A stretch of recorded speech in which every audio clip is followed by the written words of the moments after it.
नमस्कार, मैं अमित कुमार। आज की इस भागदौड़ भरी दुनिया में जहां हर पल एक नई खबर जन्म लेती है, वहां सच और झूठ के बीच की बारीक लकीर को पहचानना और भी मुश्किल हो जाता है। पहली खबर का सिरा देश की उत्तरी सीमा से जुड़ता है, जहां लद्दाख में तनाव की स्थिति एक बार फिर से सुर्खियों में है। केंद्रीय अन्वेषण ब्यूरो यानी सीबीआई ने लद्दाख स्थित एक सामाजिक संस्थान के खिलाफ एक महत्वपूर्ण जांच शुरू की है। रक्षा मंत्रालय ने HAL से 97 तेजस MKN-A की खरीद को हरी झंडी दे दी है। तेजस MKN-A ये विमान हवा में कैसे दिखते हैं? ये सौदा वायुसेना की ताकत में अभूतपूर्व वृद्धि करेगा। DRDO ने नई पीढ़ी की बैलिस्टिक मिसाइल अग्नि प्राइम का सफलतापूर्वक परीक्षण किया है, लेकिन इस परीक्षण की सबसे खास बात इसका तरीका था। यानी इस मिसाइल को एक साधारण मालगाड़ी की तरह दिखने वाले डिब्बे से लॉन्च किया जा सकता है, जो इसे लगभग अजेय बना देता है। यह परीक्षण भारत की रक्षा तैयारियों में एक मील का पत्थर है। अब रुख करते हैं राजनीति के गलियारों का, जहां बिहार में विधानसभा चुनावों की आहट तेज हो गई है। भारतीय जनता पार्टी ने अपनी चुनावी तैयारियों को धार देते हुए एक महत्वपूर्ण नियुक्ति की है। केंद्रीय मंत्री धर्मेंद्र प्रधान को बिहार का चुनाव प्रभारी बनाया गया है।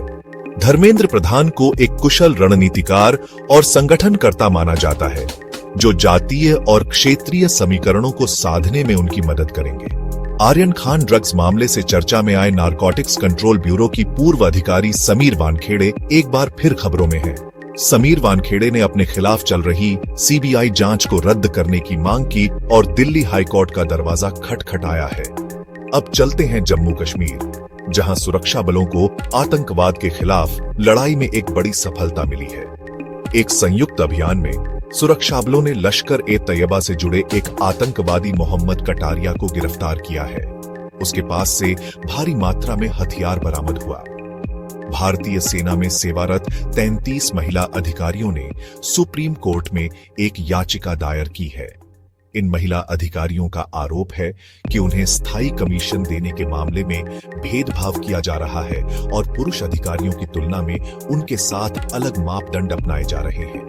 उत्तराखंड का चर्चित स्वामी चैतन्यानंद मामला एक बार फिर से गहरा गया है, लेकिन इस गिरफ्तारी से भी ज्यादा चौंकाने वाली बात वो 300 पन्नों के दस्तावेज हैं जो पुलिस के हाथ लगे हैं। इन दस्तावेजों से करोड़ों रुपए की संपत्ति आश्रम पर कब्जे की बड़ी साजिश का खुलासा हुआ है। यह मामला सिर्फ एक हत्या का नहीं है, बल्कि यह आध्यात्म के नाम पर चल रहे एक बड़े सिंडिकेट की ओर इशारा करता है।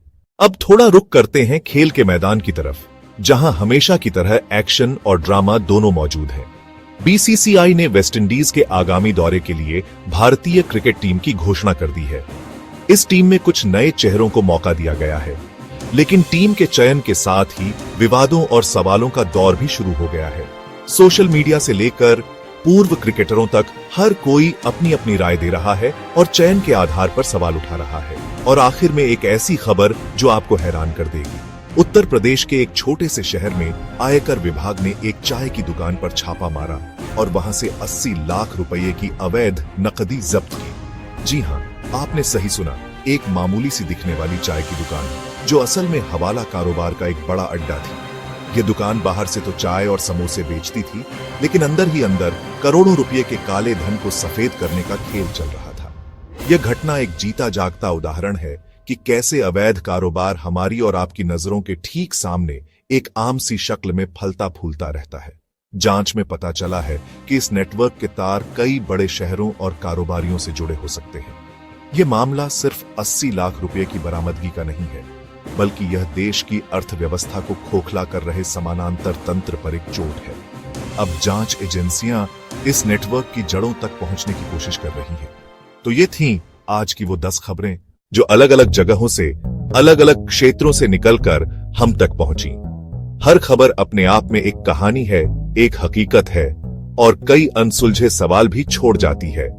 लद्दाख की बर्फीली चोटियां से लेकर बिहार के राजनीतिक मैदान तक और अदालतों के भारी भरकम दरवाजों से लेकर एक आम चाय की दुकान तक, आज हमने जो तस्वीर देखी वो आज के भारत की एक मिली जुली तस्वीर है। इसमें उम्मीदें भी हैं, चुनौतियां भी हैं, सफलताएं भी हैं और साजिशें भी हैं।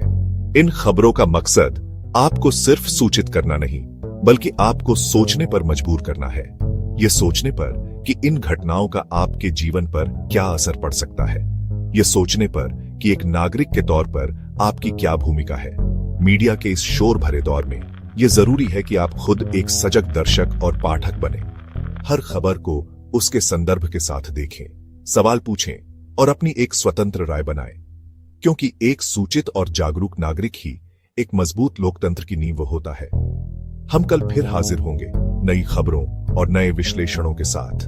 तब तक आप देखते रहिए, पढ़ते रहिए और सबसे जरूरी सोचते रहिए, क्योंकि जब आप सोचना बंद कर देते हैं तो कोई और आपके लिए सोचने लगता है।